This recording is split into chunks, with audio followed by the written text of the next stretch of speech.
Well, welcome everyone. Thank you so much for coming. Thank you to those who are here in person. Thank you to those joining us via Zoom as well. So my name is Professor Arielle in the Asian American Studies Department at UCLA. And it's my absolute pleasure to welcome you here to the exhibit space for Remember Saigon, Journeys Through and From Guam. And this is our gathering for the Operation New Life Symposium. So on behalf of our entire exhibit team, I'd like to welcome you to the Orange County and Southeast Asian Archive Center. As part of UCI Libraries, we acknowledge our presence on the traditional, ancestral, and unceded territory of the Achumen and Tongva peoples. We respectfully honor and recognize the original and current caretakers of this land, water, and air, the Achumen and Tongva peoples, and all their ancestors and descendants, past, present, and future. Today, this meeting place is home to many Indigenous peoples from all over the world, including UCI faculty, students, and staff, and we're grateful to have the opportunity to gather here on the homeland. So just a preview of what we have in store for you today, and then I will turn the mic over. So first, we will have a talk with Professor Nancy Kim, who you can see here. Around 2:45, we will move to a poetry reading with Arielle, Taitano, Lowe. And then from 3 to 4, we'll have a break. We'll have a reception for those of you in person and viewing of the exhibit. We'll probably turn off the Zoom during that time. So for those of you joining us via Zoom, feel free to take a break between 3 to 4 p.m. And then we'll return again at 4 p.m. for the last talk with Janet K. Lipman and John Paiva. Which we'll be talking about the memoir, Repatriate Memoir, Ship of Fate. So without further ado, I'd love to introduce our first guest speaker. So Nancy Kim is a professor of anthropology at the University of Wisconsin-Madison and the current director of the Center for Southeast Asian Studies on its campus.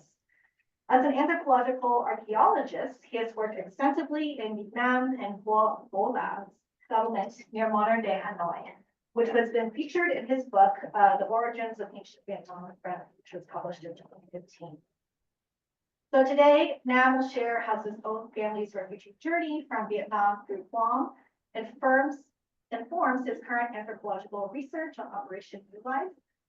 He was really successful in getting a great Luce Foundation grant, and we will hear more about his ongoing project, multi-year project to do research in Guam. So without further ado, I'll turn it over to Nam. Let's give him a warm welcome.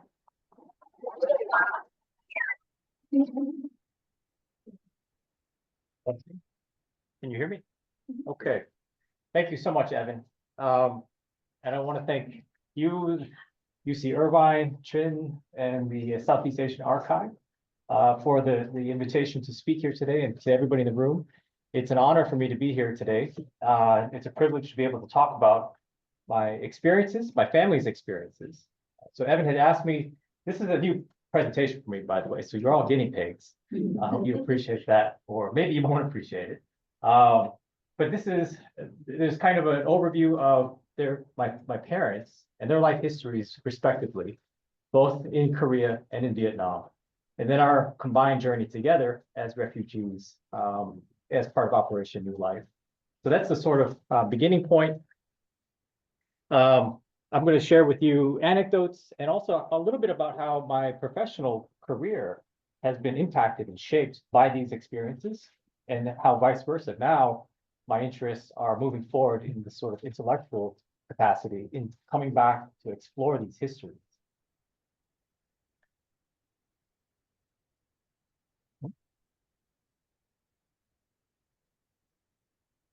Okay, so just to give you a little bit of background, so Evan had mentioned this, I am an archaeologist by training.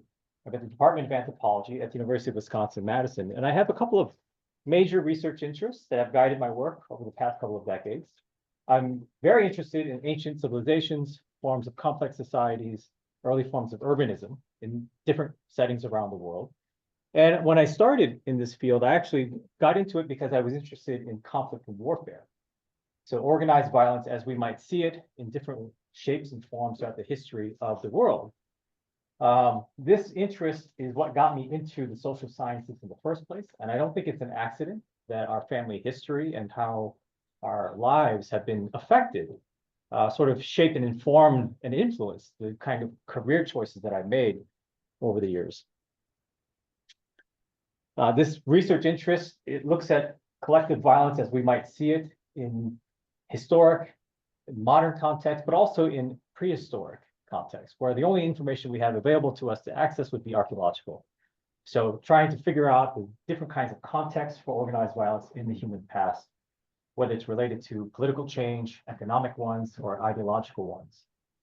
There are various theories about this. If you're interested, come talk to me at some point. I'm happy to share what I know, but we're looking at context of time going back into the Holocene, into the Ice Ages, whether it's related to the emergence of farming or even to the biological evolution of our species, right? So this would be forms of conflict and warfare that I'm very interested in. That interest took me to archaeology because I was interested in going further and further back in time. And as a graduate student, I had an option to work in different possible places around the world with mentors. This included work in Mesoamerica, in the United States, in Europe, in the Philippines. But someone suggested to me, with your heritage, because I am part Vietnamese, you might want to consider doing archaeological work in Vietnam. And I said, that sounds great. Who should I work with? And they said, well, we don't know anybody. For better or worse, there's been very little collaboration between the United States and Vietnam for obvious reasons. And so we know that there were different countries that were already collaborating with local archaeologists in the country, in Vietnam, but Americans were lagging far behind. So the suggestion was find out who to work with and just go and figure it out. So in 2005, I went back to Vietnam, and I'll talk about when we left a little bit later. But we started to collaborate. I was working with folks at the Institute of Archaeology based in Hanoi, and we're working on what's known as this time period of Dong Son. So some of you, I'm sure, are very familiar with this archaeological culture. This would be the late prehistory of Vietnam. This is the first millennium BCE. The Dong Son are known for the renowned iconic artifact, the bronze drum, Jumdo. And the site that I've been working at is a site known as Gua. It's located in the northern part of present-day Vietnam. And it's tied to various kinds of folk tales and legends. For many people, the simple analogy would be this is sort of their version of Camelot, right? The site of Gua. And the folk tales talking about Gua are related to a king and a kingdom of Olak, and a figure by the name of An Dương Vương, who, if we continue that analogy, would be something like King Arthur in the West. So we've been doing work there. And just to give you an idea, for those of you that might not be familiar, this is a satellite image showing the Goloa site up there in the north. It's right across the river from the Red River itself. This is downtown Hanoi. The Thang Long Citadel, the capital of Vietnam from around the 11th century onward, is located right there. So we have this space up in the north, it's about 17 kilometers away, where my colleagues and I have been doing work. Just to give you some sense of scale, does anybody recognize this map? Irvine. That's where we are. Right? Wild guess. Yes. You get a gold star. We are located right there in that center. Vietnam. Yeah, this is not Vietnam. But to give you some sense of scale, that's where we are, and roughly the same scale. This is Goloa. And you might be able to pick out a couple of features here.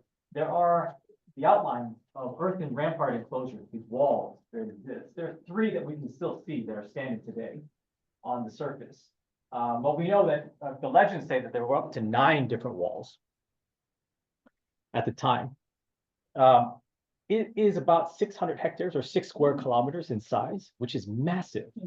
And when we think about this part of the world, Southeast Asia, mainland Southeast Asia, this is probably the largest prehistoric site, settlement, or city that we can point to in Southeast Asia. It's about 1,100 football fields in size. And my interest in this case study stems from that sort of professional, intellectual, personal interest. So that idea about warfare, whether or not it had a role to play in the emergence of this kingdom, in this state, and the emergence of this city.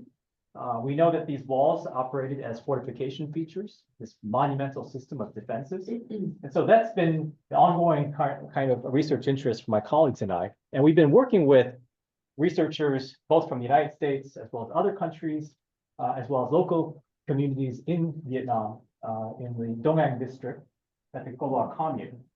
We've been excavating at the site. We excavated all three of the earthen enclosures.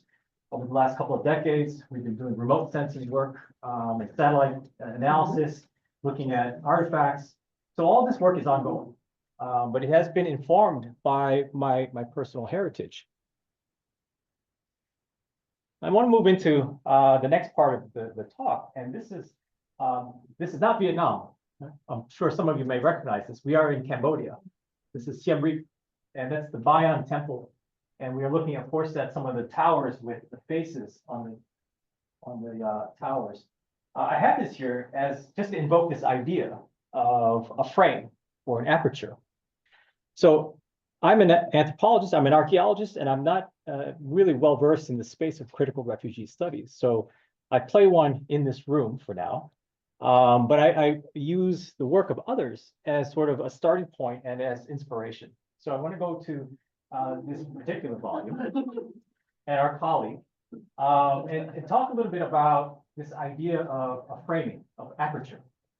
So for me, these stories that I'm going to share today from my family, but also there's so many thousands and thousands of stories that are out there, some of which are known in the public, some of which are still obscure from us, that can give us this window into the world of the refugee, and as our colleagues have written, the critical potentiality of that world.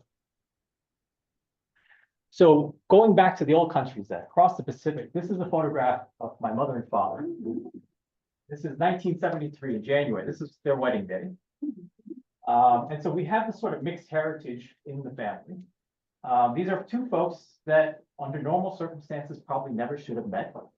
My understanding is from in the 1960s and 70s, if you're in, this is in Saigon, by the way, that this kind of marriage is not very common either between a Korean man and a Vietnamese woman. So they were sort of bucking the trends at the time. I think today it's much more common. You'll find lots of Korean Vietnamese couples. But several decades ago, that wasn't the case. And let me give you a little bit of background then on their stories. I'll start with my father. My father was born in the 1930s in Korea. And of course, as many of us know, this part of the world was under the control of the Japanese Empire. The Japanese had come in the early 20th century, they annexed formally by 1910, and they would essentially stay until the end of World War II. My father remembers being assigned a Korean, not a Korean name, but a Japanese name. He remembers being forced to speak in Japanese in school. They weren't permitted to speak in their native language. He remembers having to bow towards the emperor every day. And those were the kinds of experiences that he had in this time period. This would begin to change, of course, at the tail end of World War II. So after the atomic explosions at Hiroshima and Nagasaki, after the Japanese formal surrender, we have all kinds of political changes that start to happen in Korea. So the division between North and South as the Allied powers come into the picture, new faces in this power vacuum, and partitioning of the country along the 38th parallel, roughly. And of course, this is right around the time that the Cold War starts to begin. And we see massive changes happening, not just in the Korean Peninsula, but globally, not just in Asia, but all over. We can talk about Asia and the so-called bamboo curtain that begins to form, separating areas of communist ideology from others. And that kind of impact that it had for Korea was also happening elsewhere. So I have this here, this idea of parallels and parallels, right? And the reason I'm saying this is because we have division along the 38th parallel. And then in Southeast Asia, in Vietnam, we also have a power vacuum. I'll come back to that in a few minutes. But along the 17th parallel, partitioning into two separate countries. The parallel, of course, is that it's happening in both places, very far apart, happening to various communities and identities in these two different places in the world. And so it had an impact on the folks living on the ground. This includes members of my mother's family as well as my father's family. And I'd like to start then specifically on the Korean Peninsula. My father, I just realized that the Zoom screen is covering parts of it. Maybe I can move that. It's not for them. Okay. Okay. Great. Thank you. So with the division, my father's hometown is a place known as Gimhwa. It's part of the Churwon County. After the partition, this area of the peninsula becomes part of the North. So he's firmly within North Korea in the regime. And what he recalls about this time is that most people didn't really think that much about the ideologies. They didn't know, and they didn't really care. All they cared about was now the Japanese empire was gone. There were new powers coming in. Life was changing very dramatically, but how, it was unclear. There's a lot of unpredictability and instability. He said that neighbors were starting to become suspicious of one another. Some folks were turning on each other, and there was a lot of chaos that was happening. And then on June 25th, 1950, in Korean, they say Yu-Gi-Oh, which means 625, 625. That's the date that we have the start of the Korean War, when the North comes into the South. And it was around this time that things changed very dramatically for people in the Korean Peninsula, including my father and his family. So I have this image of this map showing different time periods from June of 1950 on through the end of the war, 1953, so just 3 years. What I want to bring your attention to is here. So this is the summer, July of 1950. And right around this time, his hometown was part of the North, but the Northern forces had pushed the South Korean forces all the way to Busan. It's a very famous Busan perimeter that was established. Things looked very dire for the South. The United States and the United Nations enter the war. There's the Incheon landing in 1950. And MacArthur and his forces helped to push the front all the way back up north towards the Yalu River. And because they pushed it that far, the Chinese entered the conflict and they begin to move everything south. So how this affects my father is when the Southern forces and the Allies had moved everything further north, his hometown is essentially part of South Korea. He and his high school classmates, he was 17 years old at the time, were essentially is conscripted to be volunteers. Every few students were given a rifle and a handful of bullets, and they were told, just patrol your village, right? Make sure that Northern forces don't infiltrate or hide, and so on. So these are high school kids that were pulled into the fray. They did this. They did so happily because they felt an obligation to protect their community. His father had passed away. My grandfather had passed away years earlier, but he still was living with his mother. When the forces go up to the Yalu River and the Chinese enter, the front lines start coming back down again. So there's this wave after wave. And everyone in the town knew that probably they were going to come back. So all of the high school students essentially knew that they had to leave, because if they stayed, they'd probably be rounded up, arrested, maybe even executed for having participated on the side of the South. So my father thought he would be gone just for a couple of weeks. He said goodbye to his mother. He went with a few hundred refugees, thinking they would just march maybe a couple of weeks away and come back when the tides come back. And that was the expectation. They moved to the south, and they go essentially on a trek of about 150 miles through the winter, stopping at different schools and abandoned places, avoiding the major roads, avoiding cities, and then eventually end up in a town known as Nonsan, about 150 miles to the south. He never sees his mother again. He gets into this area. He's a refugee. He's homeless. Over the course of that brutal winter, he tells me about fighting dogs for scraps of food just to survive. And eventually he decides, I can't survive like this. So he joins the Southern forces. He basically volunteers. He becomes part of the Korean Service Corps, which has been affectionately named the A-frame Army by the Allies. They're known as the A-frame Army because of these wooden packs that they carried on their back, shaped like an A. These packs were used for the Corps to bring material, food, ammunition, and other kinds of things to the front lines. And then they would bring back other materials. They would bring back people wounded and the deceased from the front lines back to the camps and the bases as well. So he does this for a couple of years, and he ends up being deployed in a couple of places like this. I don't know if anybody's familiar with the Punch Bowl in Korea. It's this geographic feature located right along the border. And it was the scene of many conflicts, many battles over the course of that 3 years. Very famous battles like Heartbreak Ridge and others. So he saw action in those places and at that time.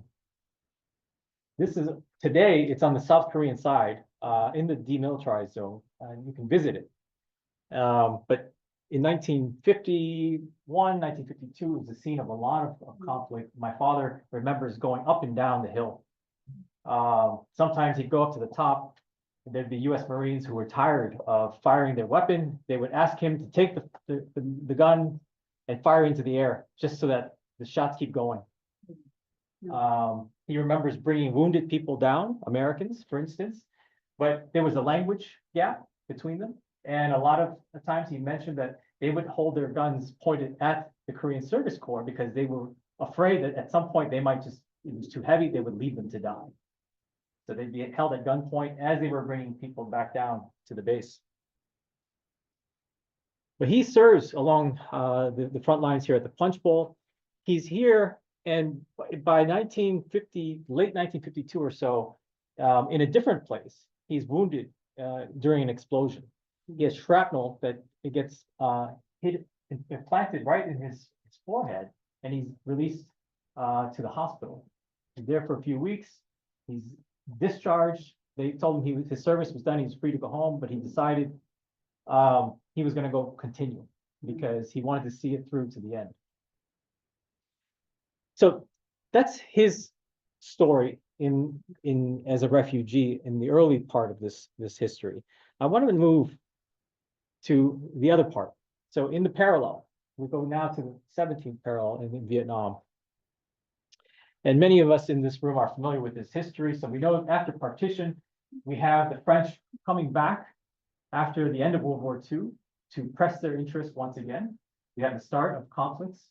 And we have in 1954, the very pivotal event at Dien Bien Phu, where we have the French being defeated and the Geneva Accords set up shortly thereafter.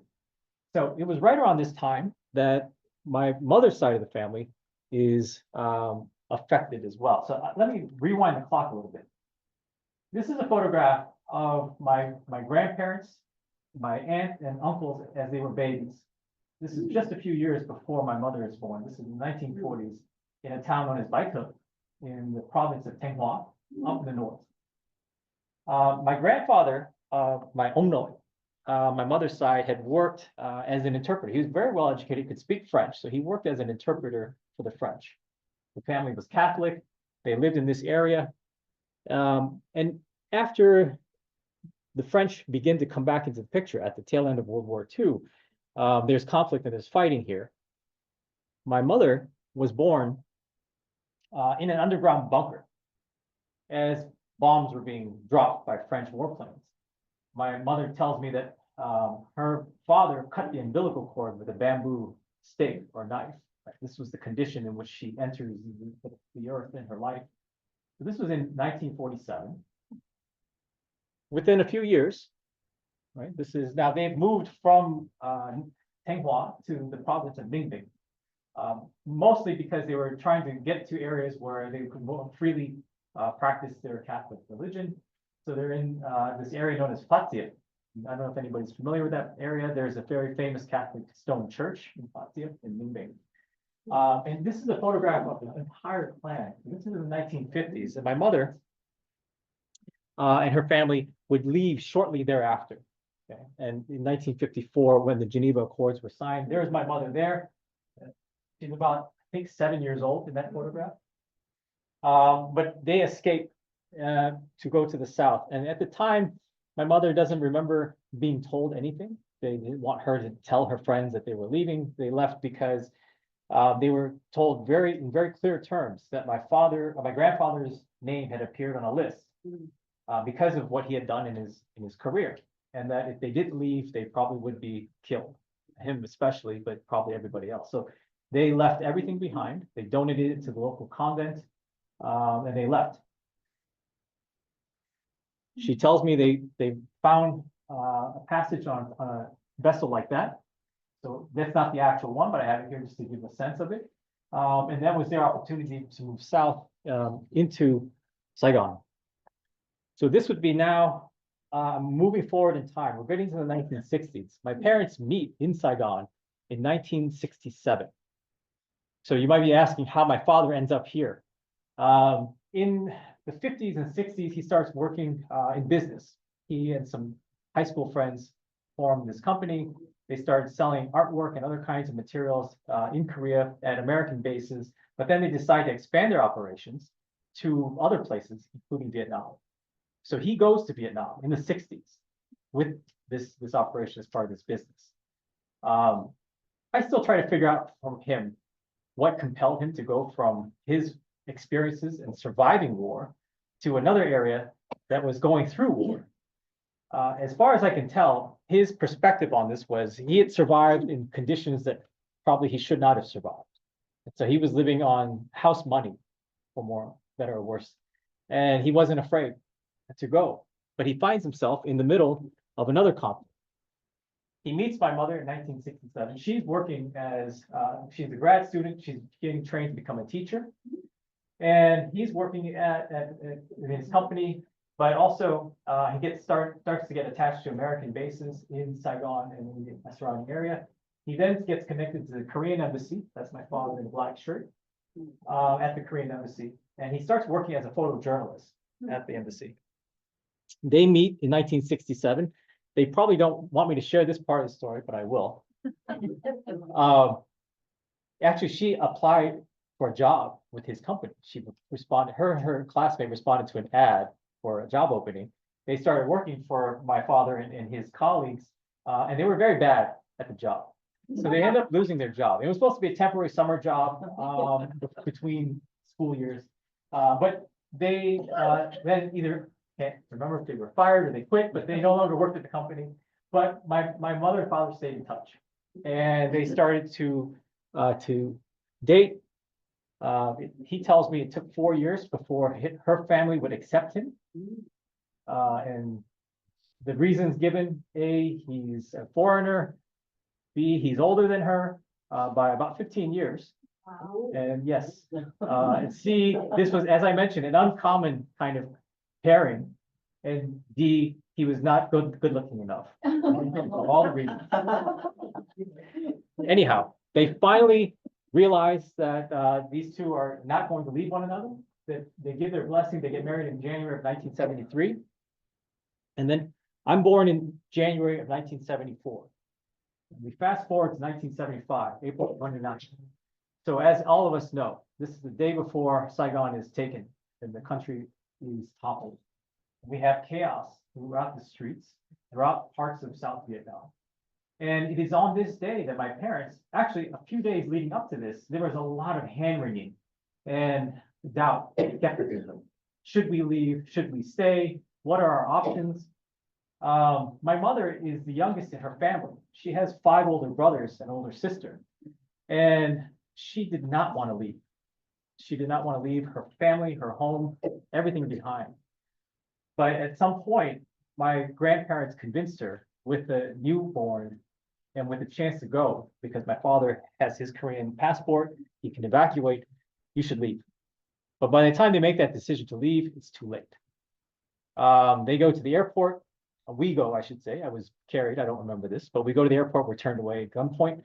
We go to the Korean embassy. They had already evacuated. There were notes left behind telling them to go to the USAID compound. So we go to the USAID building, where the gates are closed and its armed guards are preventing access. But because my father has his press credentials and his Korean passport, they let us in. We go in, and the security folks, one of the soldiers, a South Vietnamese soldier, saw the 3 of us, saw my mother with the baby, and said, "Come here." Everybody else was sort of hanging out by the swimming pool. My father says they were raiding the kitchen, drinking whiskey, saying, "Don't worry, the Americans are right off the coast. They're coming back." Then he sees the South Vietnamese soldier who tells him, take your family and go downstairs. Go down to the basement, which we did. There was a passage leading to a different part of the compound, a staircase going up a different building, and people waiting in the stairwell to go to the roof. So we wait, we get on the roof, and we get evacuated by rooftop. This is not the photo, right? This is a very famous photo by Hubert Van Ness of a different evacuation, but it was similar to this setting. This is how we got out. This photo, by the way, is part of this documentary, Last Days in Vietnam. I want to come back to that a little bit later, so that's just a little bit foreshadowing. But this is part of Operation Frequent Wind, where I think something like 5,000 plus people were evacuated. Well, for Operation Frequent Wind, but Operation New Life, subsequent to that, 100 plus thousand, yes. We're taken from that roof out to the airport. And at the airport, my mother says we were then ushered into dark passageways with no lights. You could hear rockets and artillery still hitting the airport. She said we were waiting in the tunnel in darkness. All you could do was hold the person in front of you to make sure you were not lost. And when it was time to move, we moved. She said that we were then ushered out, put into a bigger helicopter, and flown out to the coast. And that is what ends Operation Frequent Wind and then starts Operation New Life for us. But we go out to the coast, right off the coast of Vung Tau in southern Vietnam, where we landed on the USS Midway aircraft carrier. From there, we were offloaded. These are images. This is not from my father's photos, but I will show some in a few minutes. But this is just to give you an idea of that scene. My father says he remembers being on the deck, watching helicopters being pushed off the deck to make room for all of the other aircraft that were coming, because there were many, many people that had to be ferried out and then landed. We are on the USS Midway for a short period of time in the hangar. We're then transported from the USS Midway to another vessel called the USS Kimbrough. This is a photograph that my father took of my mother and me on one of those ships. We're then moved from that area on the USS Kimbrough to the Philippines, to a refugee camp there, before ultimately getting on a flight to Guam, where we joined Operation New Life in Guam. My father had his camera bag, so he was able to take a few shots along the way. So this is one of the early ones that he took. They had suitcases of clothing and other materials with them. They had to abandon all of that as we went. My mother tells me that she, as the first helicopter was leaving, she had already thrown her suitcase down because she was told she had to. And then she started to cry immensely right away because she then remembered her wedding dress was in that suitcase, now sitting on the roof. Right? She said if only she could have remembered, she would have grabbed at least that. We go from that aircraft carrier to the USS Kimbrough. This is a shot taken by my father from the ship. You can see us rendezvousing. We have a full ship already. We're rendezvousing with this barge with more people coming to join us. These are makeshift bathroom facilities right here. I've shown this image to a couple of people over the last year or two, and they start to recognize things. People have told me they believe they were on this barge. They remember that. They remember that the fence is falling and collapsing at some point. People remembering the makeshift bathrooms. And one person told me that never once did he use the facilities because of how wide open it was. And you have people, of course, sitting right on top. We would be in areas like this. And another photograph my father took below deck or on deck, where folks were just camped out waiting, not knowing where we were going, not knowing how long it was going to be, being given water and snacks, I think cookies, crackers. But eventually we're flown from the Philippines to Guam. Here's another photo by my father. This is now on Guam.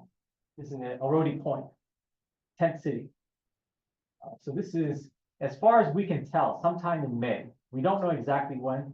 My father shows me these photos and I ask, when was this taken? He says, do you have any idea how traumatic these experiences were? We don't remember.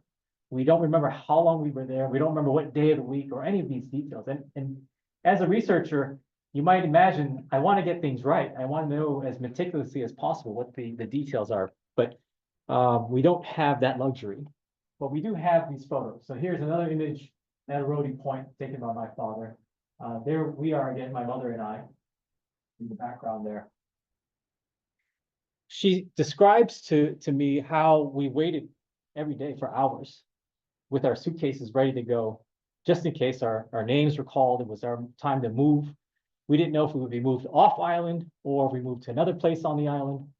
She said that we were ultimately in a few different locations. We were at Rhodey Point, we were at Asen Beach. We're also in the Tokyo Hotel for a couple of days as well. Moved from place to place before eventually leaving. So this is part of the operation. We know that there were something like 12 campsites scattered across Guam, controlled by different entities in the U.S. military, especially. My mother says that she was still thinking about home, still thinking about what was going on with her family, not knowing their fate. My uncles had served in the military, so of course, if they were arrested and caught, probably sent to re-education camps, which ended up happening. But of course, without any way of knowing, right? All she could do was wonder and be anxious about it. And this is on top of not knowing what was going to happen to the three of us as well. She wanted me to tell some stories, recount stories, and share it with others. So I'm going to tell 4 little anecdotes, and I have these visual cues to remind me. The first is this. This is a bar of soap. At Asen, she said she had one encounter one day where she was going to wash clothing and diapers, and there's a communal bar of soap that's in the bathroom. That's for everybody at the camp to share. She said as she was walking in, she could see another Vietnamese man, refugee, taking the soap, putting it in his pocket to leave. She saw it, and she called him out on it. She started yelling. She said she just kind of lost it. She started yelling about how we had just lost our country. We just lost everything. We still have people who are behind. How can you act like this, right? This is for us, all of us. How can you take that and act like this?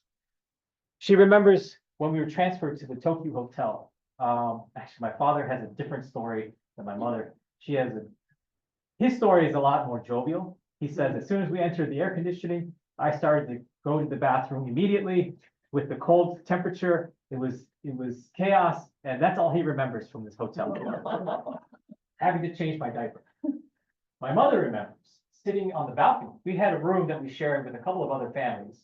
This was a very brief respite from the hot, humid weather, but we got to be in one of these rooms. She remembers sitting on the balcony, and it overlooked some of the residences, some of the neighborhood.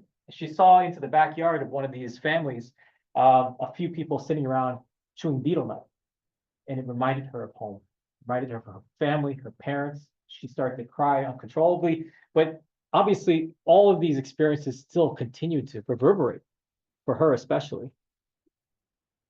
The other 2 anecdotes that she wanted me to share. The first is she remembers all of the aid workers, the volunteers, the local CHamoru, the Guamanians, the service personnel, relief agencies, everybody who was connected to the operation. Many of them would hand out food. Many of them would hand out materials, and some of them would sing. She remembers learning how to sing "You Are My Sunshine," which was popular at that time. And she remembers at one point having a conversation with somebody, a teenager, a young woman, who asked her if she's still believed in God despite all of the turmoil and the chaos and the tragedy. And she couldn't answer. She was moved to tears because she was thinking about home. And the young woman felt compelled to give her something. And all she could do was she had a pair of socks in her pocket. She takes that out and gives it to my mother. So my mother remembers the socks. She also remembers another time where we were at Rhodey Point at Tent City. She would go out on walks with me and just kind of stroll around. She would pass by a local fire station. And on one of these walking occasions, she remembered she was thinking about home and crying. And she saw a fireman who saw her crying and just assumed that she was hungry. So he didn't ask, he didn't say anything, he just gave her some canned food. And she wanted me to go back to Guam and try to find that fire station and see if I could thank them. But to remind them that next time you do that, provide a can opener too. Not just the canned food. I don't know how they ultimately opened up the food. But there are so many stories, so many people to thank. I went back to Guam for the first time in 2023, and I'm going to get to that in a few minutes about why. But part of the reason was to express our appreciation. And so my mother and father wanted me to go back and to relate these stories, but also to thank people, the folks on Guam, for the hospitality and all the kindness that we were shown, because that set things up for us. So this is ultimately, after several weeks that we're in Guam, we are flown from the, I believe it was Anderson Air Force Base. We refueled at Pendleton. We ultimately go to Fort Eglin in Florida, the Air Force Base. And here we are at the camp. This is the first photograph that I can see that my mother is no longer sad. She's smiling in these photos, right? So we're in this refugee camp in Eglin. And we are with other families here. This is in 75 still. This is the first time I've seen my father smiling as well. He recounts to me how along the way, his experience was very different, and obviously than my mother. My mother had left her family, right, her homeland, all behind. He'd done that years earlier, right? But there's a kind of parallel to this experience. But for him, this experience was different because as a Korean, he was experiencing discrimination in these camps with other Vietnamese refugees telling him, you don't belong here. This is for us, right? What are you doing here? He had a choice. At one point, we could have gone to South Korea, even from the camps, but my parents said that there was no doubt that we were going to select the United States. In his mind, if we went to Korea, the same kinds of discrimination he experienced in camps or in Saigon, my mother and I would experience, and our future siblings, my future siblings, would experience that in Korea. He didn't want that. So they agreed that the only choice was to go to the United States. And we made the most of it. We end up in Florida.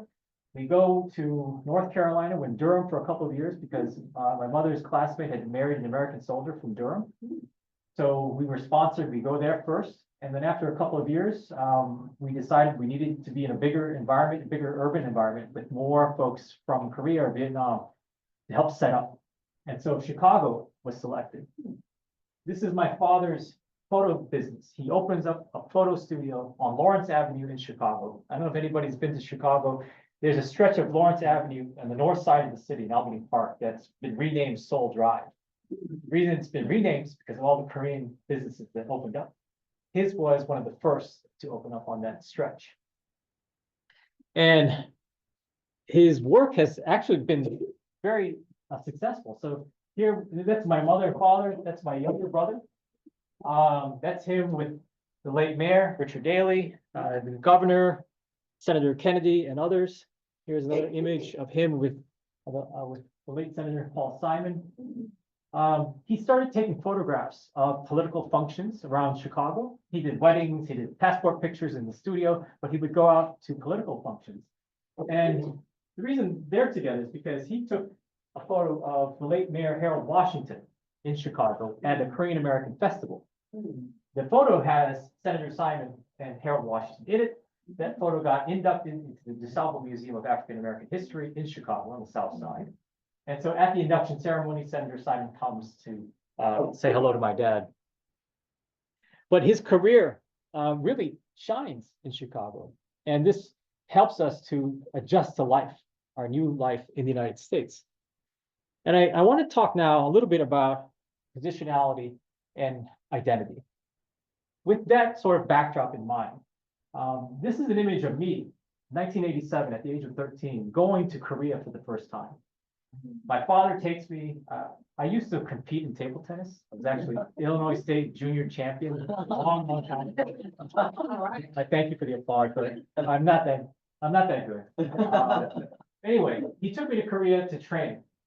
And in the process, we visited his hometown. We had to bribe our way through security checkpoints into the demilitarized zone to get to his hometown. And I had this here because I enjoy a certain privilege because of the life that we have now, to be able to have a platform to go back and look at and explore histories. So I am a former refugee. I'm also a person of color in the United States. I'm an Asian American. I have all kinds of feelings about this, as I'm sure many of us in this room probably have. The trip back was eye-opening for me. And it also was eye-opening to me how my parents relate to this heritage, to this history as well. We have very different ideas about what it means to be American. We have different ideas about our experiences. We share this heritage and we share these experiences getting here. But even within our nuclear family, my siblings, who were both born in the United States, in Chicago, my brothers, even between us, we have different kinds of perspectives on things. I want to come back to that in a little bit, but here I am now going back to Korea a second time. This is in 2019. I don't know if you can tell, but that's the punch bowl right behind me. So as a scholar, as a tenured professor, having the platform that I have, having the opportunities that I have, I was able to go back and visit these spaces. My parents can't travel at this stage in their lives, so they're living vicariously through my experiences and my travel. So going back to visit the site of the punch bowl, where my father, as we mentioned, served back in the 1950s, going to places in Vietnam, going back to Thanh Hoa and Bai Thượng. None of my family, and we've sponsored my uncles and their families, my mother's siblings, we've sponsored them. They now live in the United States. Nobody has been back to Bai Thượng ever. So this was a chance for me to go take photographs, see what was still there, bring back video to share with them. I have to go back because there are still folks that I wasn't able to meet, but obviously this is a very important part of our history. And that privilege comes with contrast, right? Our colleague, Dana Lippman, has written this book about in camps. And I want to pull something out from some of the interviews that were in there, the oral histories.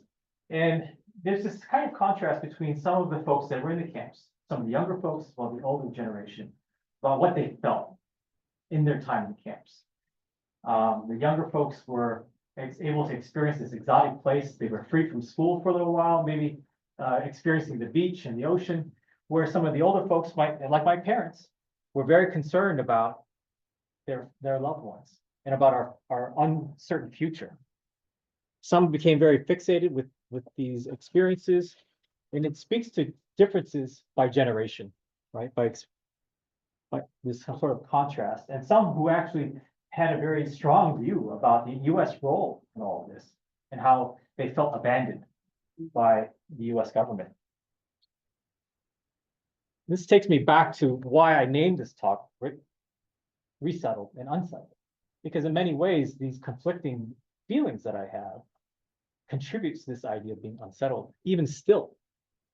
I stand on the shoulders of giants. I want to go back to other publications. So this is from our colleague Evan, who talks about this idea of unsettlement and how it doesn't dissipate. It continues to stay with us throughout successive generations. That is very much the case for me, and I believe for many other people as well. And we go back to departure, and we have the same sentiment here, right?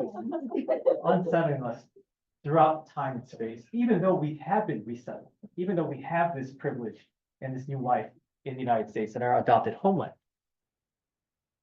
We can talk about this in different ways. Dina Nayeri talks about this idea of being grateful or ungrateful, kind of being in this sort of liminal state. And on the one hand, we can talk about how Operation New Life offered salvation, rescue. We were taken out of turmoil, given safe haven, and so on, and a new chance at life. But the irony is that many of the policies, the foreign policies of countries like the United States and other powers throughout the course of the 20th century had an impact, right? As I mentioned at the beginning, my parents are two people that never should have met. Under normal circumstances, he would not have been displaced, eventually finding himself in Vietnam, the same for my mother and her family. And it's through chance that they find each other. And it's because of these shared commonalities, these shared backgrounds, that they are drawn to one another. And the ironic thing is, as a family, we go through that experience one more time, right? So being refugees several times in our lives, me just the once, but for my parents many times. This is as a result of Cold War policies, Cold War conflicts, and so on and so forth. So there is this sort of paradox, right? We have this publication talking about this idea of becoming refugee American, and that is something that sticks with me. This recognition, but at the same time, not only do I recognize, but I agonize over this identity. This feeling of belonging, but also not belonging. Where do I place my heritage? I'm an American, I'm a Korean American, a Vietnamese American, Asian American, but how do we identify ourselves within these contexts? Especially once we start to learn more about these histories and start to grapple with them. There is a variability that my family's experiences can clearly show. I have this here as reminders. Okay, so the very first image, we all recognize Sesame Street, of course. I became American at the same time when my parents became American. We learned to be American. We learned to speak English roughly at the same time. I learned through Sesame Street. I remember using all three languages, Korean, Vietnamese, and English, when I was in kindergarten, thinking that this is all one language, but obviously it wasn't. I remember we moved my parents out of their home in Arizona in 2020. They had been living there. They retired from Chicago. They moved to Arizona. They were there for 2 decades. And we extracted them right at the beginning of COVID to move closer to us, to be safe. And I remember going to help them move. And the one thing I told them to do was pack up all your stuff before I get out there. We'll then move together. They said, okay. I get out there. Nothing was done. Nothing was packed. And then not only that, I had a few hectic days of packing it all up. And then they also said, be careful as you're packing stuff because we hid money everywhere. There's cash everywhere. And we don't remember. So you can't just throw everything away. You have to find the cash. So this was the case leaving as refugees. This was the case in 2020. This is still the case now. I can attest to the fact that they still have money hidden around their apartment. But I want to say that this is the variation of experience. My brothers have a very different idea than my parents and than I have. And if we go to Viet Thanh Nguyen's work, so he is, of course, the author of The Sympathizer and Nothing Ever Dies. He was in an interview recently in the New York Times, The Hidden Scars All Refugees Carry. But I want to highlight this quote. He says he's a refugee who, like many others, has never ceased being a refugee, right? In some corner of his mind. That's how I feel. Even though I don't remember those experiences, that is a very big part of my identity. So whether this was in 1975 or after, if this is generation 1, 1.5, generation 2, or beyond, right?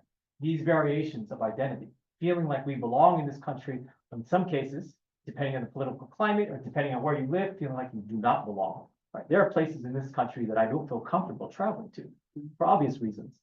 There are places across the Pacific that I also don't feel like I belong either. So there's that feeling of being unsettled. Bringing it all full circle now. So I have been working in Vietnam for about 2 decades now, working on an archaeological site. It's been a privilege for me to be able to work on this history related to my ancestry and heritage.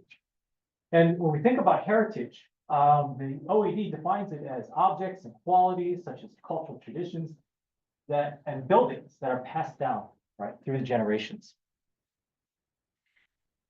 The work that I've been doing has been very focused on this ancient history of Vietnam from the Dong Son cultural period over 2,000 years ago. But in recent years, I've been more and more interested in reconstructing our family history. My parents had always been very open. I've been lucky, or maybe unlucky, that they've been very open from a young age, from my childhood, telling me all of these stories. They never held back. Every single detail about the trauma, about the experiences, the violence that they saw, and so on and so forth. They were forthright and very forthcoming. So I've heard about these stories, and they always wanted me to document them somehow. Their hope was for me to write it up some way at some point. And through the years, I always had a reason why I couldn't get to it, right? I had children, I was going after my PhD, I had to get tenure and all this stuff. I've run out of excuses. I'm at the point, oh, I have to do it now. And so for me, one way of doing this would be to combine my profession with that personal exploration. Oh, it's the origins of ancient Vietnam. Yeah, published 10 years ago. And so I go back to that documentary, The Last Days in Vietnam. The executive producer, Mark Samuels, has this quote from an interview where he calls this a very critical chapter in American history, right? These last few days. He's right. It is a very critical chapter in American history, but it is also a very critical chapter in many histories, not just for the United States, but also for Vietnam, for the people of Vietnam, for the diaspora of Vietnam, and for everyone else who was connected to those events. People on the island of Guam, CHamoru, who participated in the war, who participated in the New Life operations, which I'm going to get to in just a minute. All of this is critical for us to contemplate. And as I mentioned, I went back to Guam for the first time in 2023. I went back again in 2024 with two objectives. One, to express our appreciation, but also to explore the possibility of doing anthropological work related to Operation New Life and bringing that into concert with our family exploration. We go back to departures and we can see this idea that refugee stories and how we tell these stories need to be centered. We have to be participants in retelling these stories and sharing them. And that's at the heart of this idea of returning to Guam and exploring potential work there. And I had the privilege of going recently. I want to share with you just a few things that I've seen around Guam. So if you go to one of the campsites, for instance, Aspen Beach, today, all the Quonset huts that were part of Operation New Life, all those structures, they're gone. What you have is this open field controlled by the National Park Service. And when I walked around, I was struck by the fact that there are no monuments or plaques or any kind of signage that relate anything about Operation New Life. Nothing. There were memorials to World War II, to the liberation of Guam by the United States, the end of that conflict. We have gun emplacements produced by the Japanese that are still on the island. If you walk around, there are only a couple of things that you might see that have anything to do with Operation New Life. At Anderson Air Force Base, there's this staircase that was left because the buildings were related to the operation. The buildings are gone. They left the stairs in place, but there's nothing identifying the stairs. It's just someone told me. The Lone Sailor is a statue that was produced and put up in a ceremony. This is at the Governor's Complex. I believe it was put up in 2018. But aside from these two snippets, there's very little to commemorate. There is the Stell Newman Visitor Center. This is right outside the gates of the naval base in Guam. And this is also a National Park Service facility. If you go in, you can see all kinds of exhibits related to World War II, but very little commemoration across the island for Operation New Life. And that is the sort of inspiration for this project that my colleagues and I are collaborating with now. This is with folks in Guam, such as Max Ronquillo, he's the president of Guam Philharmonic Foundation. We're working with folks at UOG, National Park Service, a couple of collaborators sitting in this room that I was fortunate enough to meet. And all of this would be to explore these aspects of history that we think are part of global history. Now, as we mentioned a few minutes back, over 110,000 people are resettled and processed through the island of Guam. This is one of the most massive displacement episodes, mass migration episodes in human history. And so our intention is to use that as a starting point. And we're building off of the efforts of folks like Evan and Max. This is the exhibit from Guam in 2022, Remembering Saigon. And we're going to continue that kind of engagement. I also want to acknowledge Nia Vaugh, who was actually the person whose book I read that got me interested, who then I contacted. He's very hard to contact, by the way, but he then put me in touch with Evan and connected me to Evan, who then connected me to folks on Guam. So that's how this community has sort of evolved for me, at least, this network. if we go back to Dr. Lippman's interviews, she talked about how many refugees barely remember the experiences in Guam and had very different ideas about what happened and the details. So the aim of this project is to collect as many experiences and stories as possible from the vantage point of former refugees and their descendants, but also the local residents on Guam, different communities that might have witnessed or participated in some way or had been impacted. This would also include all of the service personnel and relief organizations that would be part of this episode of history to try to reconstruct these events, this global history. We have events scheduled for later this year in the summer, where our intention is to bring people together in workshops and community gatherings to exchange memories and to have site visits, to go to some of these former campsites to see if that might jog memories and inspire people to come forward with their stories. And as an archaeologist, I'm interested not only in the stories, but also in the kinds of materials that come out of these engagements. And there's this material component. There's the anthropological perspective about how people make decisions to leave, what they are willing to leave behind, what they're willing to risk, what they might say goodbye to for forever. But also, there are experiences and materials that come with that. So I was born in Saigon. I no longer have a birth certificate. The country that I was born in doesn't exist anymore. The only proof of my existence is my passport, right? I'm a naturalized American citizen, but it's based on other documents that we got along the way. So my parents held on to these materials. Our departure card, our boarding passes to get on the plane for Operation New Life. It makes me wonder, when we talk about displacement and episodes of exodus and flight, how do we grapple with what remains? Especially as an archaeologist, I'm interested in all of this. So the intention is to do this kind of work, to go back and explore archaeologically what might still be out there. And I want to share with you, this is the boarding pass that we have. For years, I've seen this, and I've wondered about the details, right? And in my interviews with my parents, I've asked them, when did we leave Guam? How long were we there? We don't know. It could have been weeks. We don't know exactly when.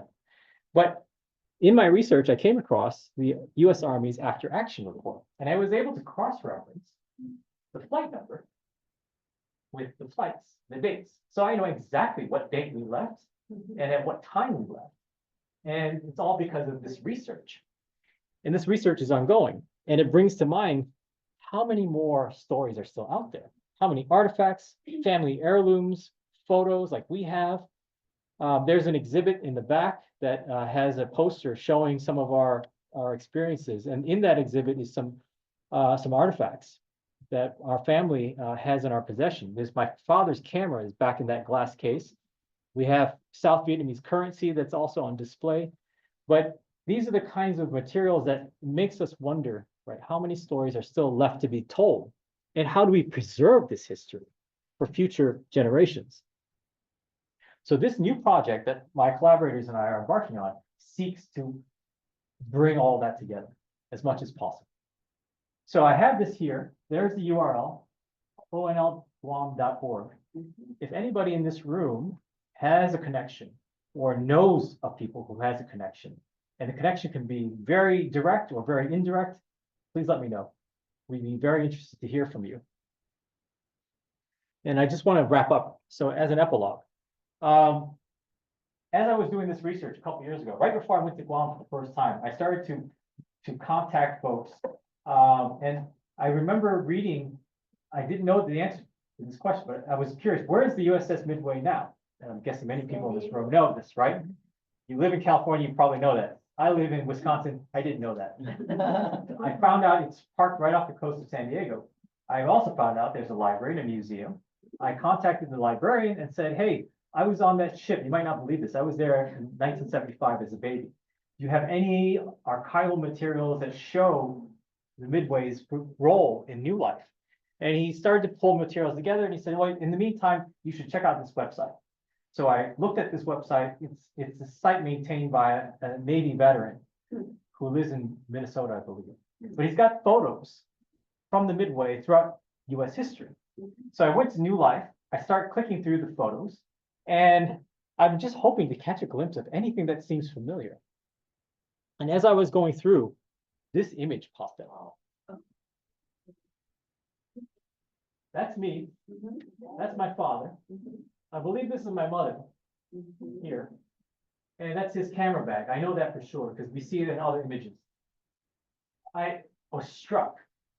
I had no idea this photo existed. I had no idea it was in somebody's archive. This is in the US Navy archive. Some naval photographer was walking through the Midway to snap this photo back in '75. I showed this image to my parents and they were like, why are we looking at this? I said, who do you see there?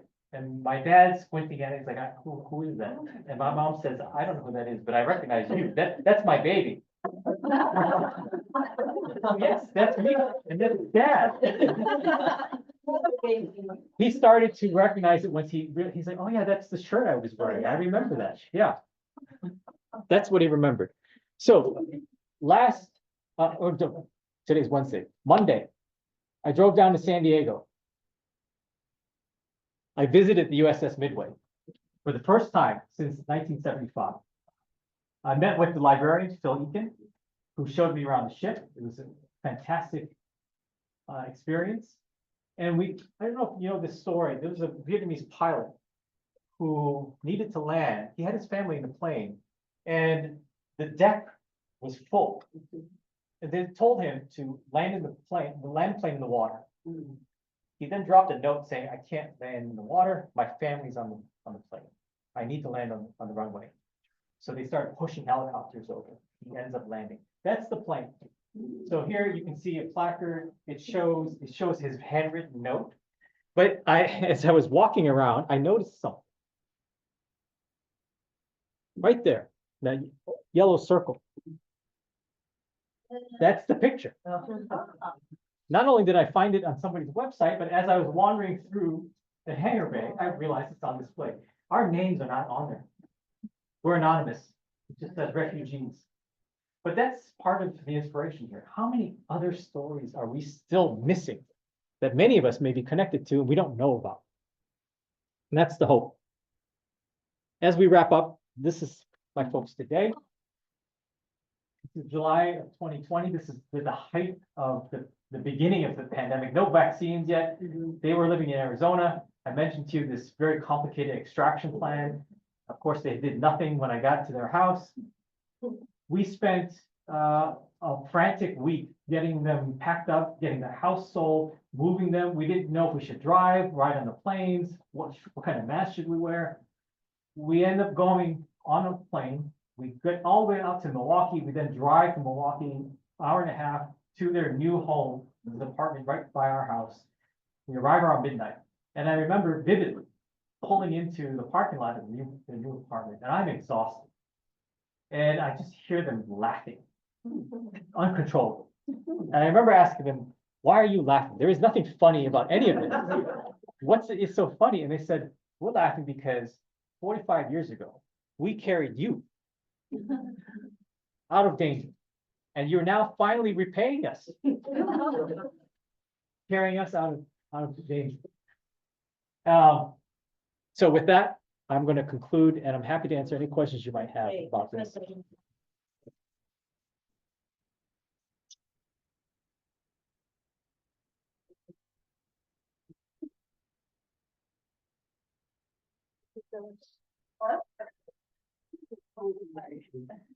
you so much, Nam. I'm tearing up.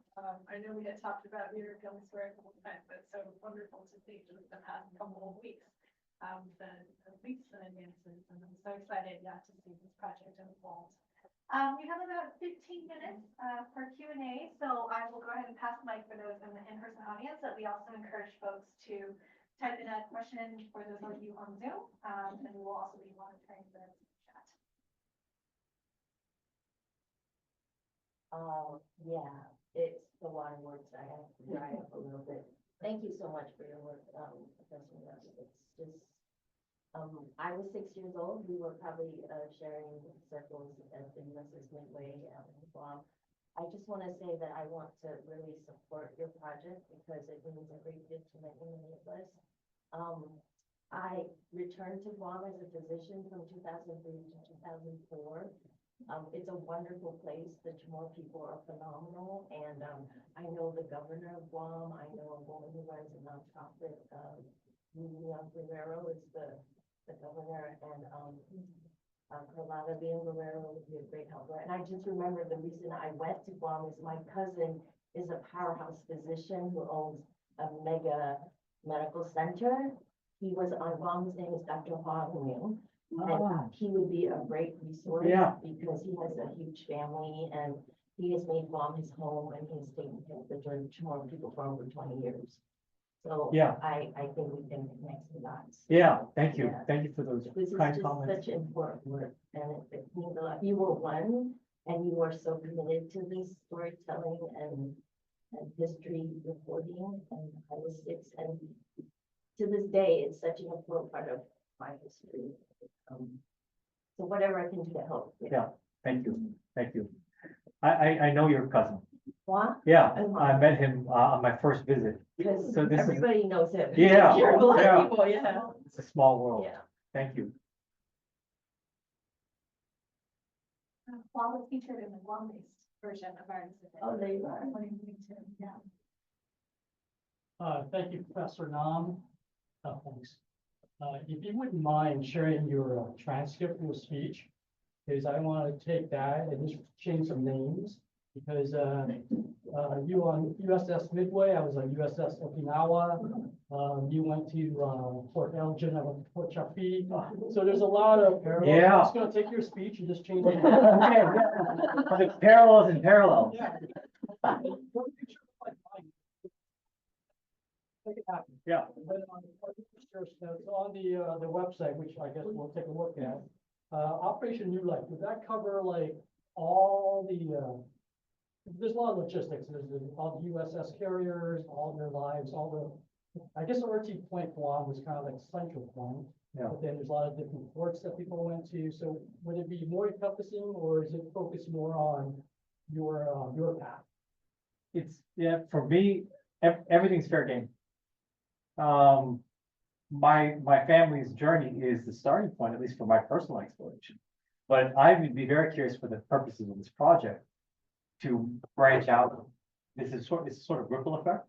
I mean, my hope is that we start with Guam, but in reconstructing the refugee experience related to this conflict and to the aftermath, we go to other camps, both in the United States and elsewhere in Southeast Asia, and we keep expanding.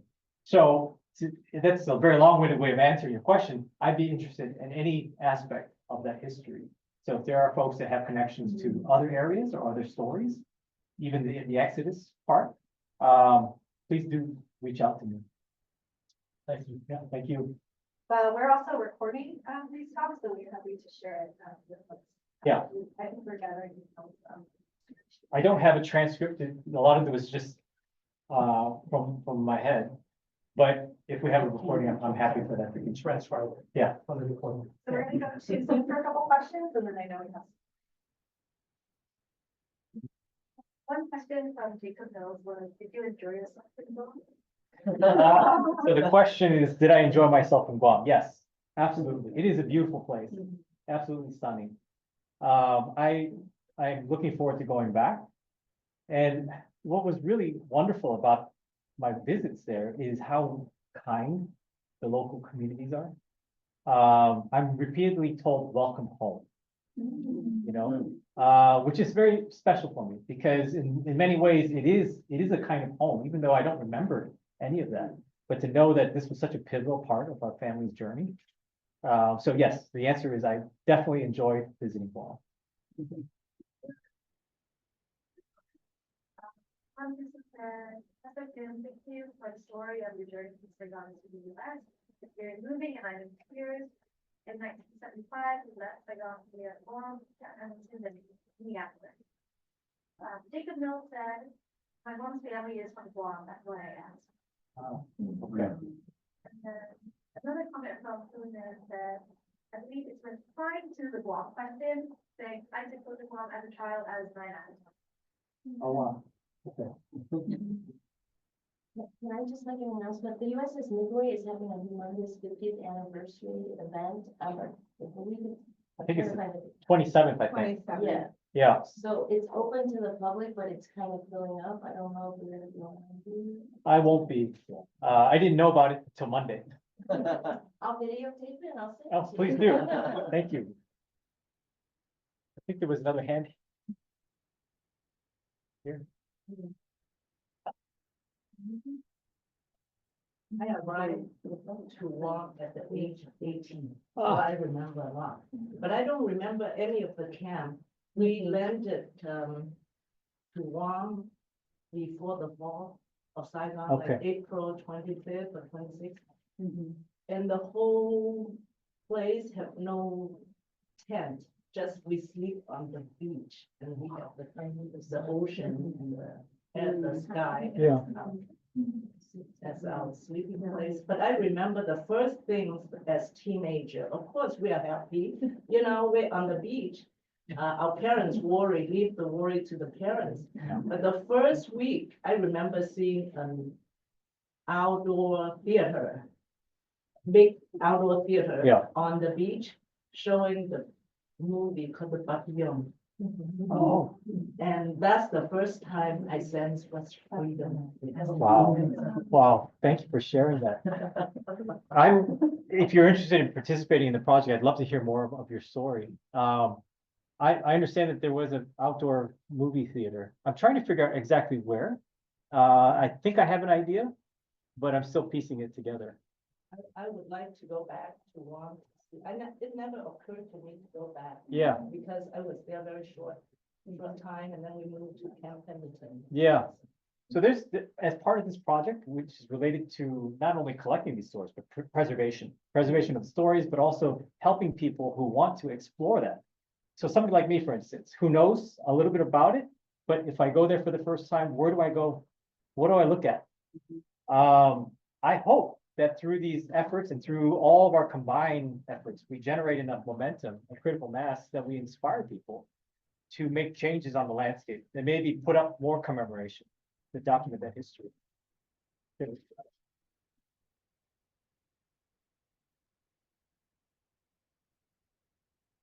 On the same trip, I have a little story to share is that when we left, we bring a lot of Vietnamese stone with us.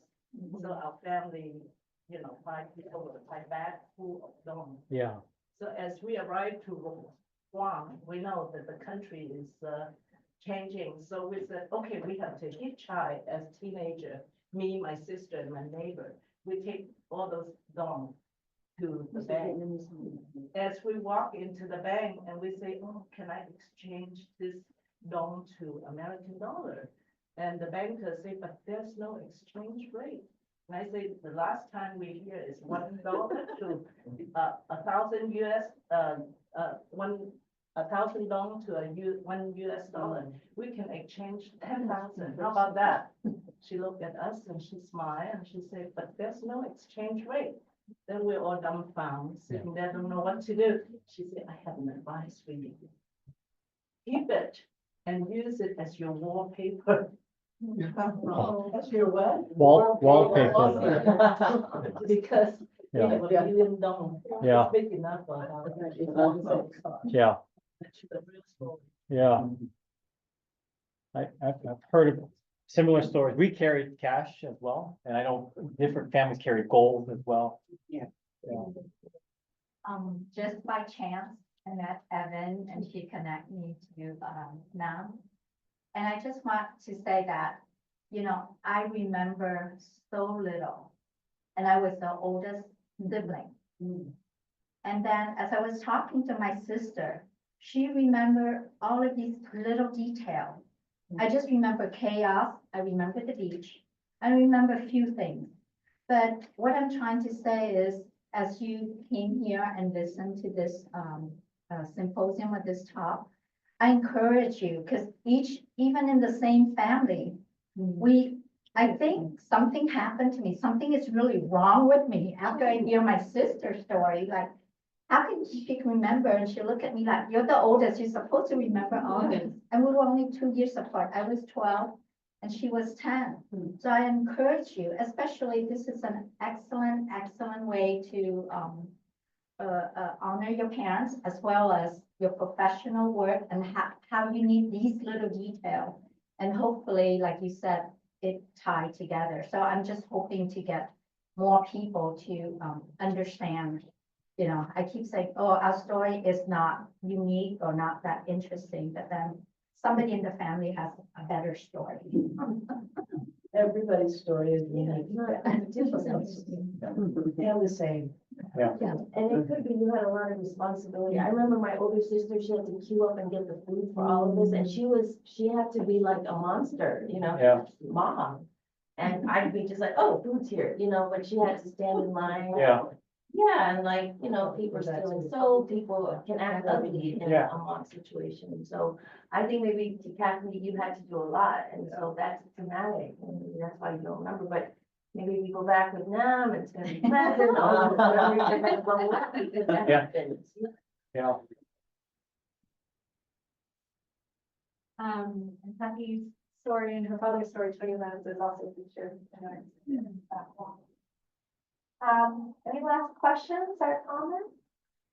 Okay, we have one Zoom. Women said that she remembers the movies as well, watching Clint Eastwood movies in Guam. Other reasons is really at the studio.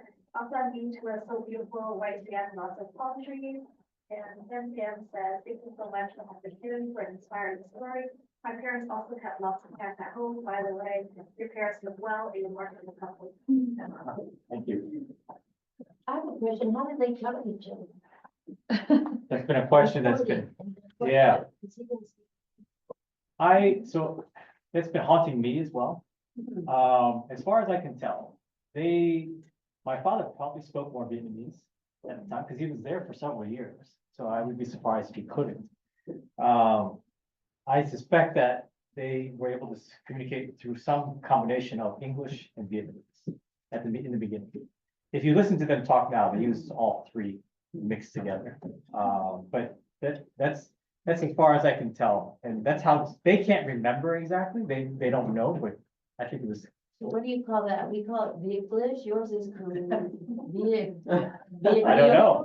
Yeah, I think we need to Google that, see if anybody's coined a term.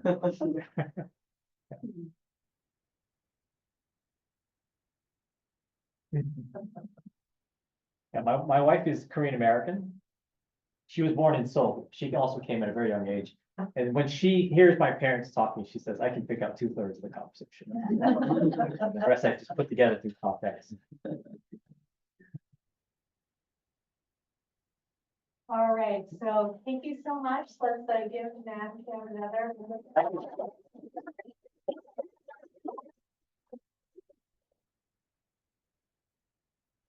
So we have a lot more to go. So I'd like to introduce our next guest speaker. Joining me now is Arielle Lowe, who is a CHamoru poet and author of Ocean Mother, which you see here. It's also featured in our exhibit, the Back Wall by Nam Kim's story. And she'll also be selling a few copies during the reception. So look out for that one as well. She's also a PhD student in the Department of English at the University of Guam, and she'll share a few poems today, followed by a Q&A. I just want to share a little bit about how we met. So we had email corresponded actually earlier this year. And Arielle had reminded me that we had actually met in Guam, back in 2018, when I was doing research for my first book, Archival Resettlement, was interviewing CHamoru Vietnam War veterans, including her grandfather, who we shall talk more about today, Johnny Taitano, and his experiences as a CHamoru soldier during the Vietnam War. So we had connected in Guam and then we're able to reconnect back. And I'm so happy that we were able to feature her very newly published collection of poems in our exhibit. So she's going to share some poetry with us, and then we'll engage in the conversation. Thank you so much, Evan. It's an honor to be here. Thank you, Nam, for your beautiful storytelling, the parallels on parallels. I'll definitely be drawing many parallels myself.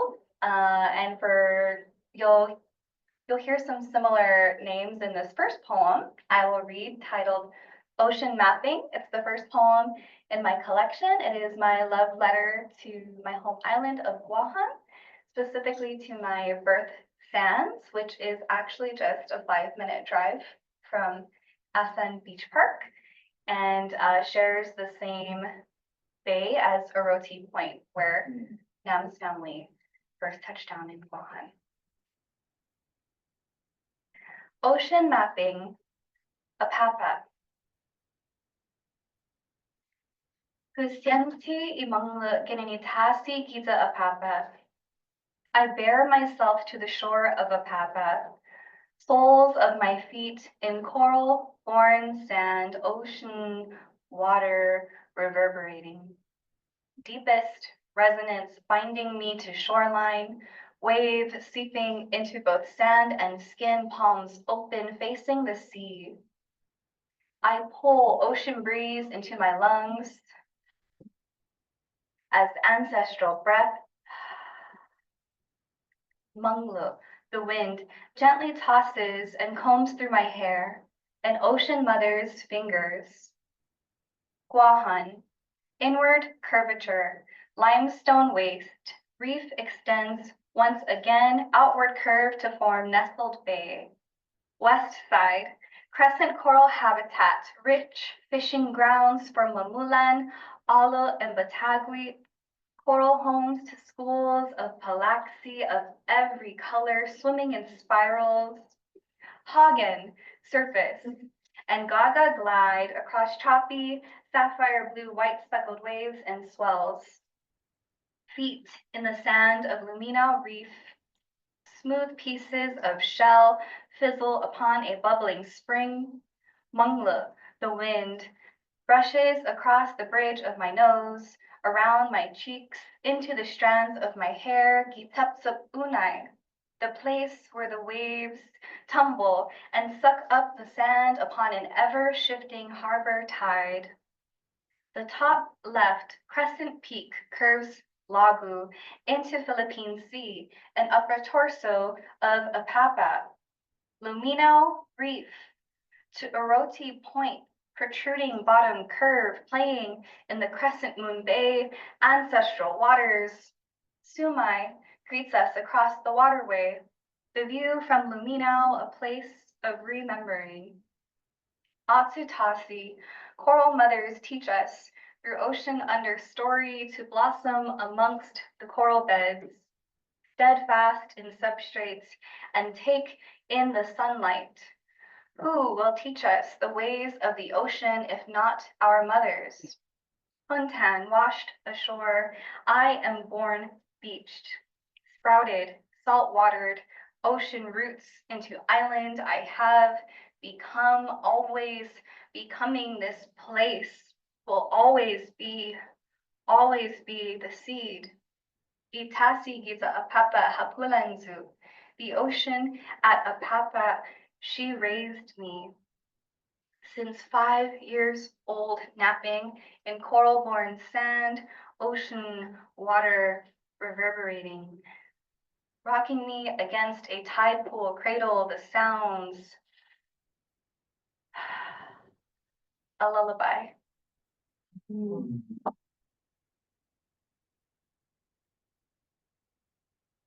So I had been touched during the storytelling by Nam and our beautiful audience members about connection to place, connection to Asan, which is so close to my ancestral waters genealogically and is from my home island of Guam. And to see that the hospitality and love of my island has sheltered others really fills me with a lot of joy. So thank you so much for sharing your stories. This next poem I'm going to read is entitled Soul Fishing. This is about my grandfather, Johnny Atulai Taitano, who Evan had interviewed. This poem is about my love for him. It's from the perspective of an indigenous CHamoru granddaughter in Guam, who is living and healing from the intergenerational trauma that comes from my grandfather having served in the US military in Vietnam when he was 17 years old. Soul fishing, birthed in 2013. You said to me, "Baby, write me a poem about peace, something that will bring me to tears." On nights like this, your voice blurs and stories spill onto the table, and I swear I hear the hum of old rifles firing.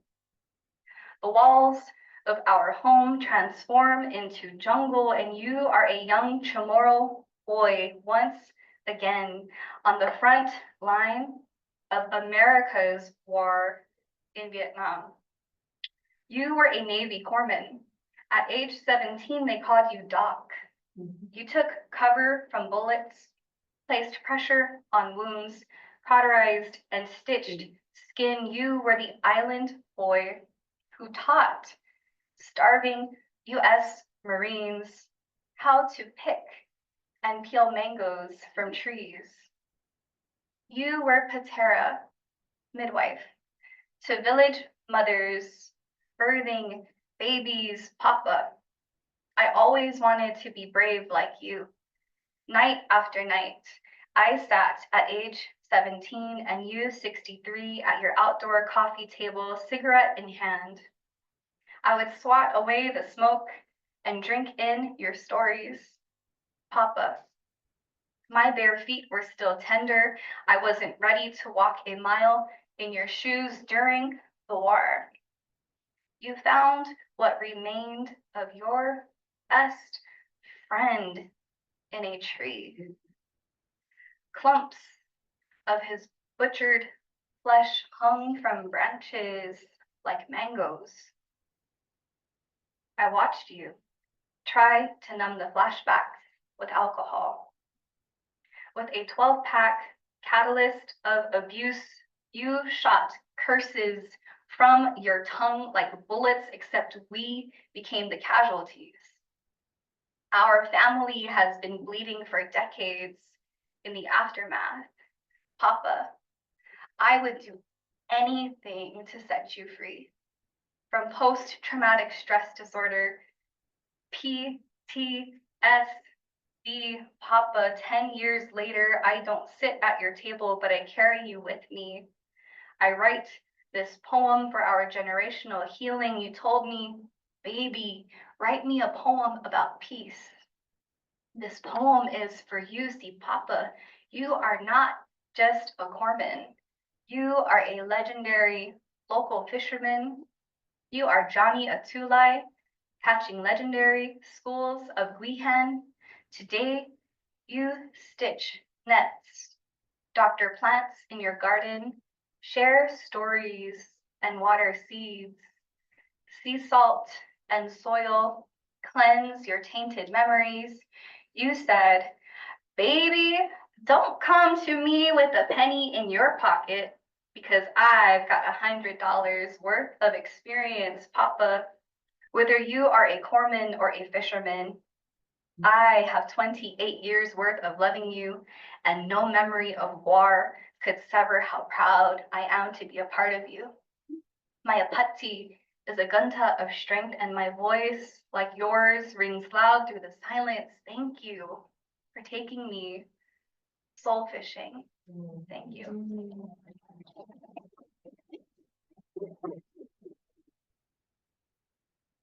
So I will read one last poem after this, but just briefly, my papa, John Taitano, is first and foremost a storyteller. And if not for his kana, or his spiritual power in that particular craft, I would not be the poet that I am today. And just like Nam shared, how your parents just told their stories freely, my grandfather was very much the same. And it's an honor to be able to write down their stories. This last poem that I will read I wrote it this morning. This was very much inspired by my trip here to Orange County.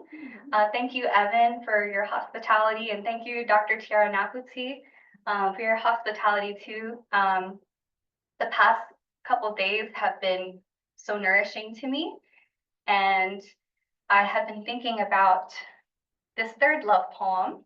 The first poem I shared, my love letter to Guam. My second, my love letter to my grandfather. This third poem is still new, so it may very well be in the next book. But it's tentatively titled Love in a Time of Migration. My current partner, love of my life, is his name is Kenton Kong. I just want to speak his name to the room. And this love poem is about my own migration away from Guam to the island of Hawaii for education, where I have started to make a second home. And should I stay in Hawaii? It's very much one of the reasons is for the love and the family that I have found. You teach me the kind of love that survives migration. When I hold your hand, I feel an ancestor's pulse beating beneath your palm. The same palms to gather gods in the mountains, in rice paddies. Your ancestors knew, like mine, that gods live in every grain of rice. Knew that hands tell their own stories. Knew that our hands hold muscle memory of the work and the work and the work it takes to survive generations. You teach me the kind of love that necessitates cherishing your genealogy. You make me want to remember every name, every story, every elder, every place. You welcome my genealogy, my language into your mouth, my food onto your tongue, the kind of strength that stems from love that believes in every angle of me. You teach me the kind of love that believes in ancestral memory, that home is within you and within me, that migration, like love, is a promise to believe in the returning. With you, I sing back my oceans, my ancestral canoes. With you, I believe again in the power of my ancestors' dreams. Thank you.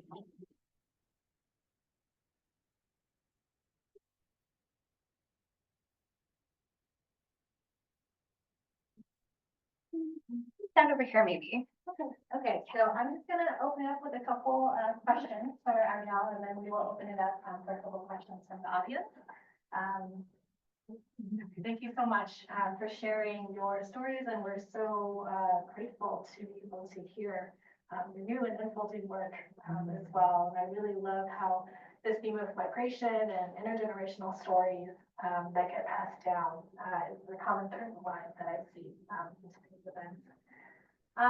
So I was just wondering if you can say more about your inspiration and process of writing the poem Soul Fishing, which we have featured here in the exhibit. Yes, thank you. So my inspiration for writing Soul Fishing definitely came from my papa. I was very much raised by him, and every night he would tell stories. It was a pretty common routine. 5 o'clock, opens the can of beer, lights a cigarette, sits outside in his yard, and says, "Sit down, because you young people need to listen." And he would talk for hours. Like he could be done telling stories by 9 p.m., 10 p.m. And I just soaked them all in. And when he found out that I was writing poetry, I was 17 years old. The opening line of this poem, it was a real story where he had looked me in the eye and he was like, we're sitting outside, same spot. And he said, in this like drunken stupor where he'll always get really emotional and just start just telling all these stories, right? Especially about his time serving in the war. And one night he was just baby, like it was just like so, and I tried to capture that in the poem. It was just so, it was a side of him I rarely see. And so that request, like, baby, write me a poem about peace, something that would bring me to tears. And I was 17 at the time. I was like moved that this man who would commonly get into these drunken stupors and could definitely sound off all the curse words you could think of, to just have this moment of tenderness and to ask me to write this poem about peace. And so I really went inwards and I asked myself, like, what is peace for this man? You know, he was my age when he had to see all these atrocities and all this trauma. How do I heal that? How do I help him? How do I help this elder who I love? And this poem was very much the beginning of understanding how intergenerational trauma unfolds and how I can possibly help facilitate this healing by writing these stories down and speaking the truth to them, and allowing them to just be seen and be witnessed and be appreciated. So the title came at the very end. It used to have like a really generic title. It was called PTSD. And when Ocean Mother was published, I really asked myself, like, what is the heart of this poem? And so I titled it Soul Fishing, because my grandfather's a fisherman, and so is my father, and my mother, and my brother, and not me. And I was like, well, what kind of fishing does my grandfather teach me? Because all the years of helping get the fish from the nets, scale them, gut them, sell them, I just never had the skill or talent for fishing. And I was like, soul fishing feels right. Being asked in that way, write a poem about peace, like go fishing for something in this story or for this lesson in the story of our family that can promote peace. Yeah, thank you for the question. Yeah, thank you. I love the title. Thank you so much for sharing the kind of story behind the title as well. I remember we talked a lot about fishing too in our conversation. In our conversation, we talked a lot about Vietnamese soldiers and civilians he had met in Vietnam.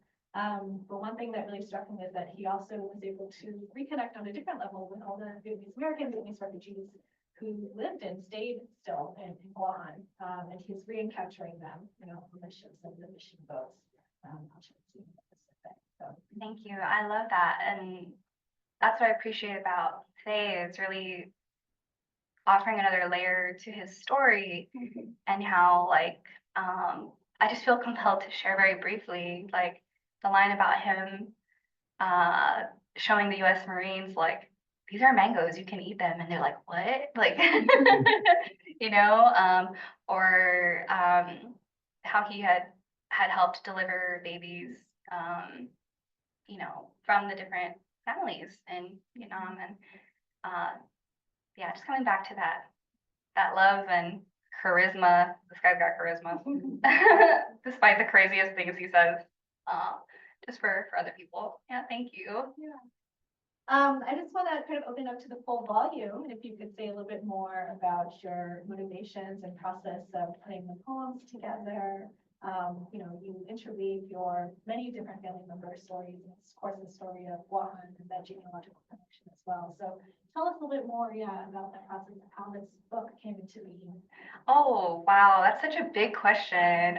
So this book I had started, the earliest poem was drafted in 2011. Soul fishing might be the oldest poem in this book, or among them. And the final manuscript was written during the COVID lockdown when I was in Hawaii.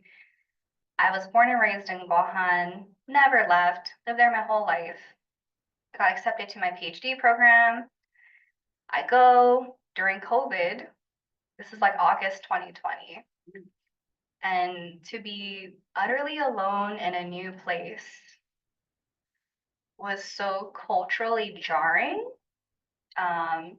Chamorros, like many other cultures, are very extended family based. And I realized, gosh, I'm used to being surrounded by at least 20 family members every day, you know. And so to be utterly alone, really the only family member I could find was the ocean. And I had gone swimming with my Native Hawaiian, now best friend. Her name is Kamaka Ike. And we were swimming, and she was just like, oh, sis, you know, Chamorros and Hawaiians, we're so similar. We share the same Mother Ocean. And I was like, that's the title of my book, but let's switch it around, Ocean Mother. So, what carries the different themes in the book, I talk about different subjects like Chamorro weaving, Chamorro dance, family, healing from generational trauma, you know, after US colonialism. And the ocean just remains this place of connection.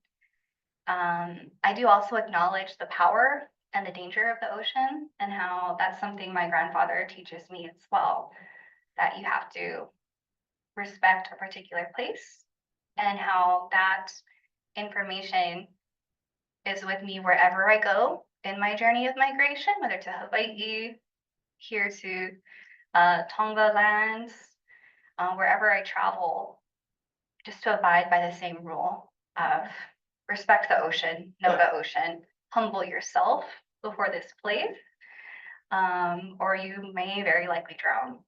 Yeah.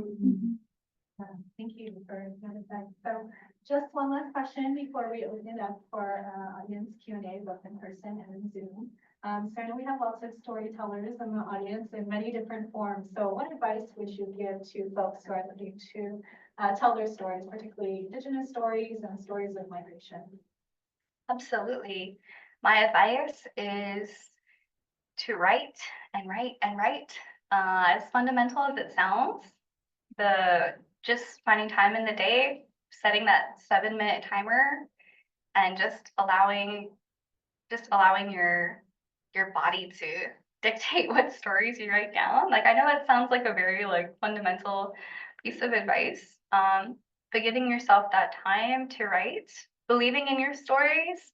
I never thought, when I was younger, I never thought that I would have a whole book of poems out, let alone before completing my educational journey.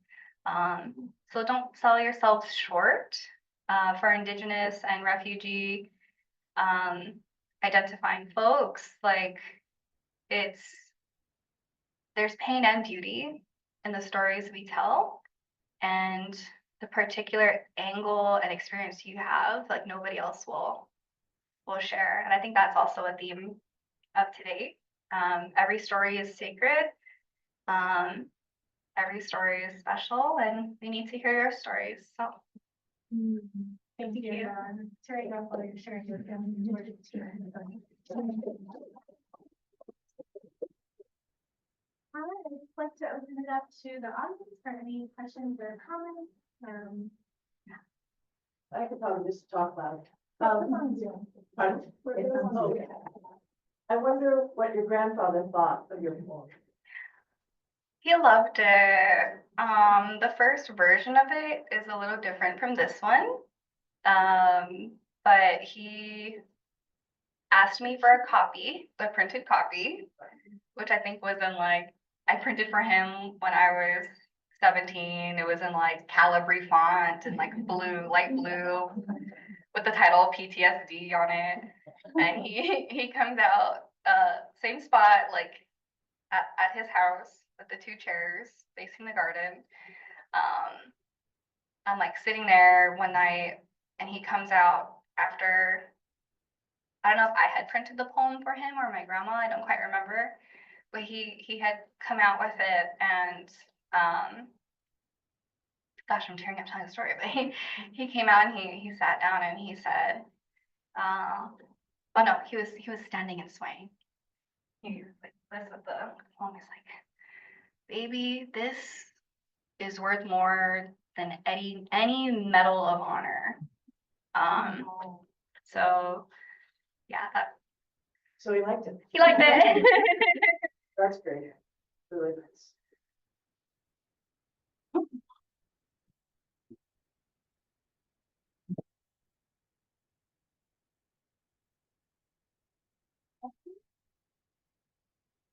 Comment and question. Thank you very much for sharing. I was particularly struck by, I think there was one line about putting your fingers and feeling the ancestral pulse. Mm. And I'm struck by the connections to the past, however deep they are. So I want to thank you. I appreciate that very much. Because I see, if we go back to the idea of parallels, I see a lot of parallels. One question I have is, has your grandfather gone back to Vietnam? Thank you for this question. He does not want to go back. He doesn't even like going in airplanes.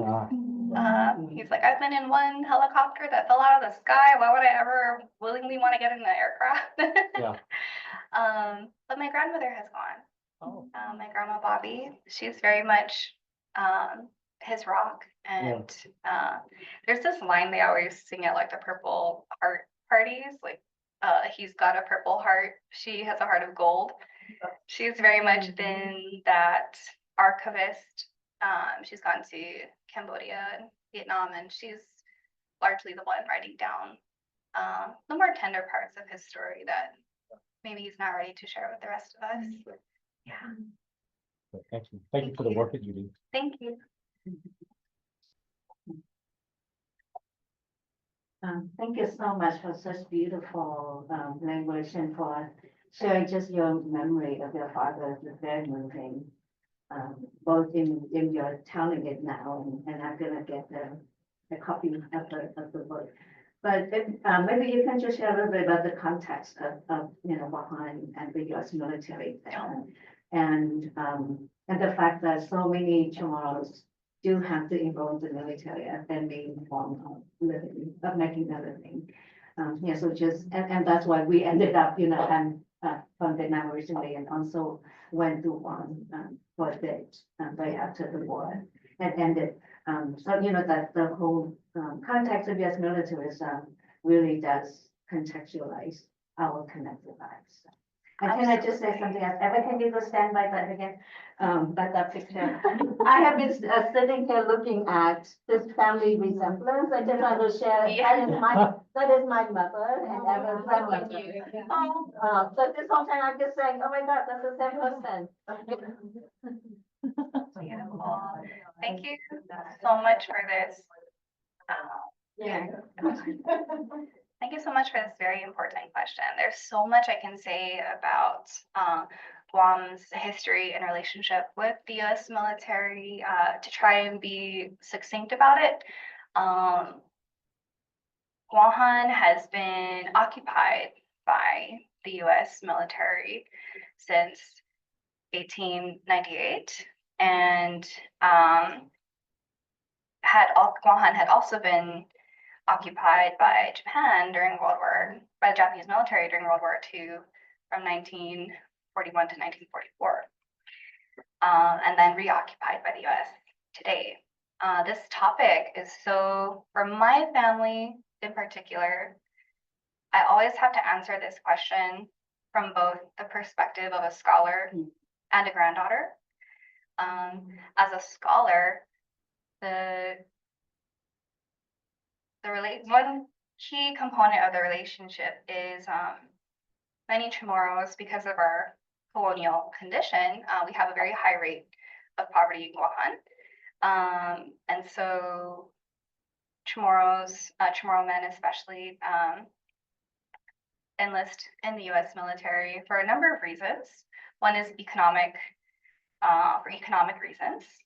At the time that my grandfather had enlisted, it was after what is referred to by some as Liberation Day, on Liberation Day. And there's so many brilliant scholars, including one in the room, Dr. Tiara Naputi, who talk about this relationship between the U.S. military and Guam. But for my family, it was very much a patriotic, enlisting was a way to reciprocate what my grandfather felt was the U.S. coming to liberate Guam and free us from concentration camps that had been built and during the Japanese occupation. It's really my generation, and due to the work of intellectuals and scholars in my grandfather's generation, promoting decolonization in Guam and understanding that liberation may be a little more complicated than that. I personally refer to it as Reoccupation Day, along with many others from my generation. And like I said, there's so much more I could say, but our Guam, as my grandfather tells me, has the highest enlistment of military service members per ratio per capita, and yet is a territory or modern day colony of the U.S. So it's very much still an unequal relationship with the U.S. And they're very meticulously planned economic conditions. Many Chamorros still to this day continue to enlist for the U.S. military. Thank you.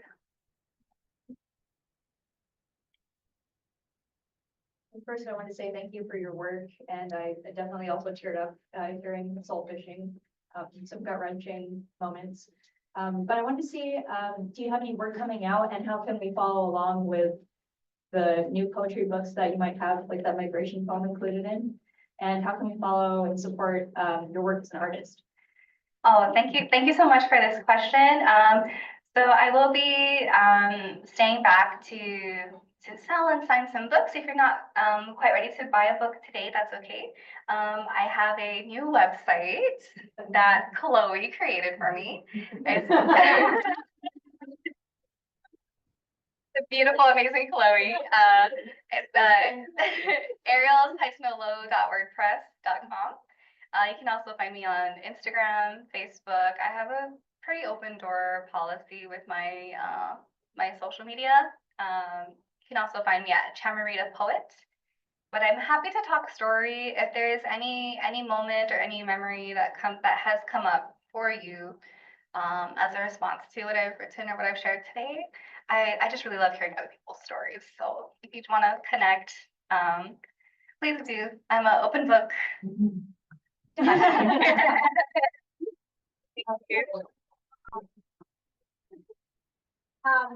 So just out of the interest of time, and so that we can connect more with these stories, we will go ahead and move to the reception part of our gathering. So for those of you on Zoom, we will see you again at 4 p.m.